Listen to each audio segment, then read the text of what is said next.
Hi everyone, welcome to DIY Ideas. Today I want to show you an XXL loop scarf, so it's going to be super big and you can see the awesome colors that we have for today. I'm also going to show you a really cool pattern that's easy to do, so even if you're a beginner you can get awesome results like these. So yeah, this is our project for today. I'm going to show you what I used for it and how I did it right now. So if you want to see how to do this all by yourself, stay tuned. So you guys, we have the Yarnspirations Karen Chunky Cakes. So this is a version without wool, so it's vegan today. So I decided to try out something new and I'm really excited to do it with you guys. And yeah, this is the wool of choice for today.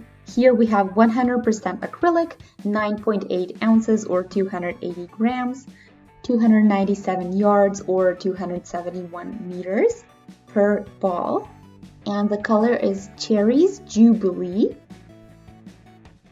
So you see here all of the awesome reddish shades that we have for today. And yeah, I think that's all the details that we need for today. It's for an 8mm crocheting hook or knitting needles depending on what you want to do. And I actually don't have an 8mm crocheting hook, so I'm going to use my 9mm one. That way it's also a little bit looser and nicer. So yeah, let's get started. I'm going to pull the middle out so that I can find the beginning. Okay, let's see. This is super soft. I definitely have to remark on that. You see here, there is also a blue version that we could do in the future if you guys are interested. So yeah, let's get started. I'm doing a slip knot. And we're also starting with chains just like always.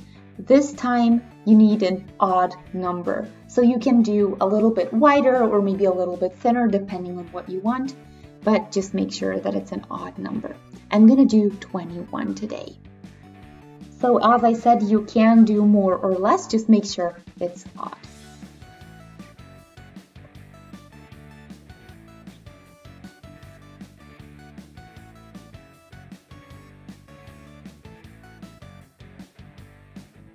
$12 and $13, a couple more.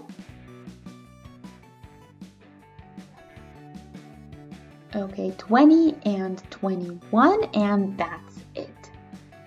So now what we're going to do is check if everything looks good, and it does. So now we're going to skip one chain on here, that's for the height, and into the next one, we're going to go in and we're going to do a single crochet. And this is going to be our base row, so we're going to do a single crochet for each chain that we see.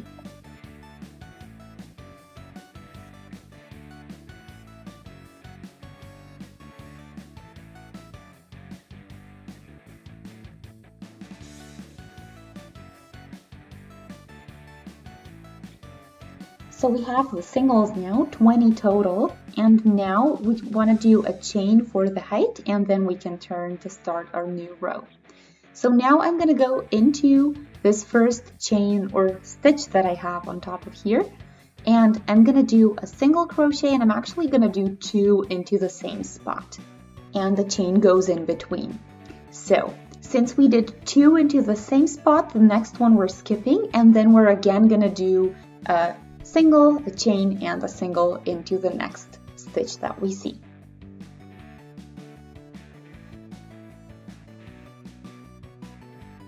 And yeah, just make sure you keep skipping on one and then continue doing the same thing just like so far.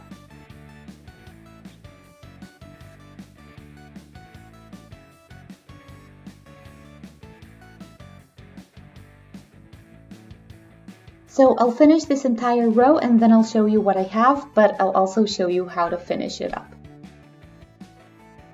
Okay, you guys, a little update. So now I'm going to finish this off and I'm skipping this next one. So I'm going to go into the one before last and I'm doing again a single, chain, single, and that way my row is completely done. So this is what it looks like for now. Now we're going to chain one for the height and we're going to turn again. And now I always want to go where my chain was. So below the chain, it should be relatively easy to find because you have the both singles on both sides. And then we're doing the same thing, single, chain, single. And then you just keep looking for the little spots underneath the chains or between the two singles that were in the same spot. So yeah, it should be pretty easy to find, but just in case it's a little bit weird at the beginning, make sure you look for it, and in just a couple of stitches, you're going to know exactly where you need to go through.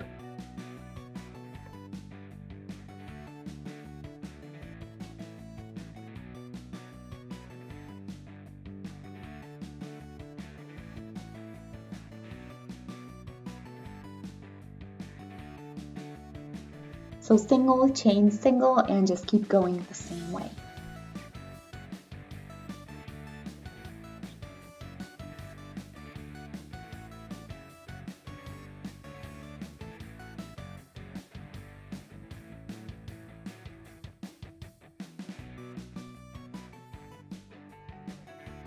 So each new element is going to basically build on top of the last one from the last row. And it's actually going to be a really nice pattern in the end.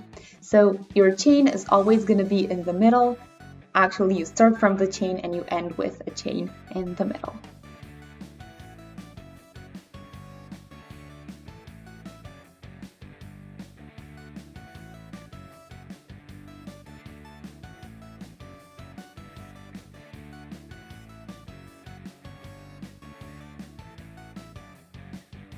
Okay, last little section, and then we're done with our 3 rows for now, and you can see what it looks like. I think it already looks awesome, but it's going to look even better as we work on it. So you can see the structure already a little bit, but as I said, it's going to be much more visible after a couple more rows. So as before, we're going to chain 1 for the height, and then we can turn, and we're doing the exact same thing again. So we're doing single, chain, single into or underneath each chain that we see.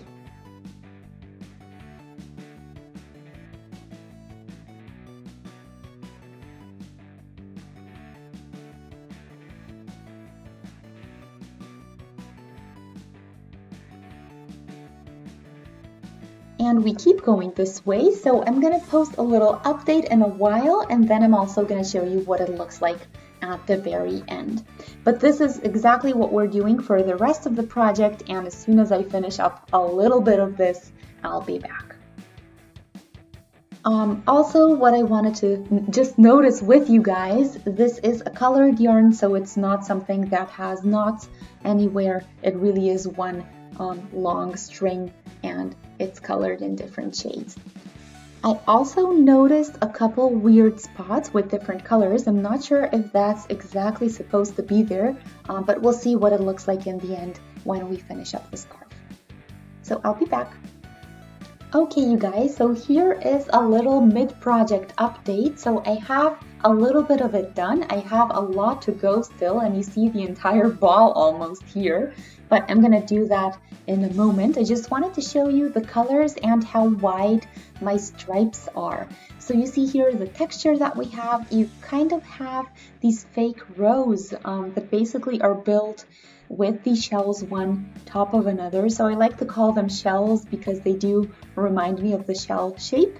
But yeah, these little elements just kind of build a really nice structure and texture to the scarf. So yeah, I have a little bit of it done. You see a couple of colors, but it's not that long. And yeah, we started, or I ended here with the darker shade, and at the beginning is here what we started with, the kind of neon pinkish shade, I would call it. So yeah, you see here all of the colors. I'm just kind of going through this with you guys. But yeah, I'm gonna finish this off and then I'm gonna show you what I have. Okay, you guys, so here is what I have. I am almost done and almost used all of it, all of my yarn. I did leave a little bit for the loop connecting section, but yeah, I just first wanted to show you the colors, and I have to say it's super thick, so I'm really excited to wear it.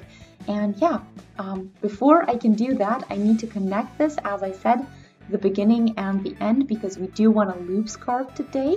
And yeah, that's all that we need to do. Also, it is pretty stretchy. This surprised me, but I actually really like the stretchiness of the yarn. So yeah, we can get started with the connecting. So we need our little loop where we stopped our last row. And yeah, just make sure to line everything nicely. And this is going to be super easy. We're going to go into the one piece, the end, and through the beginning too, and we're just going to take our yarn with us and pull through. And we're going to keep doing that for every stitch that we see, and this way we're going to get done in a couple of minutes, maybe even less, and we're going to get a great result, and you see how easy this method is.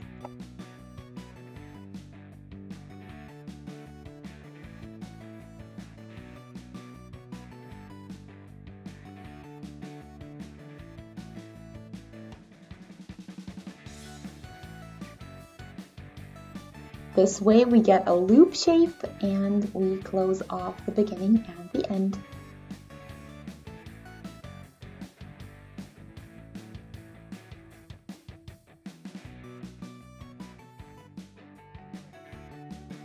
So let's finish up this side and then we can weave in. Okay, you guys, so here is the finished connecting section. I'm all the way at the other end. So I'm gonna pull out this little bit of yarn that I have left. It's actually a bit more than I expected, but yeah, we can pull it out, tighten a little bit, and yeah. On the other side, so this was the inside, on the outside, it's almost invisible. You can kind of tell that it was connected there, but I think it still looks really, really great and the colors work with one another really well. So yeah, all that we now have to do is weave in. So let me just quickly find the beginning where it is. Yeah, right here. This is where we started. And on the other side, we have the little bit longer ending piece of yarn. So that's all that we need to do. You can of course shorten if yours is as long as mine or longer. But yeah, this is the scarf. I think it looks wonderful. It also has a nice thickness to it, a nice length. I think it's gonna look great when worn. And yeah, I'm just in love with these colors. So I hope you guys enjoyed today's project. If you did, feel free to shoot a thumbs up. You can also click on the subscribe button and on the notification bell if you'd like to stay updated and get a notification every time I post something new. So yeah, thanks for watching. See you next time. Bye!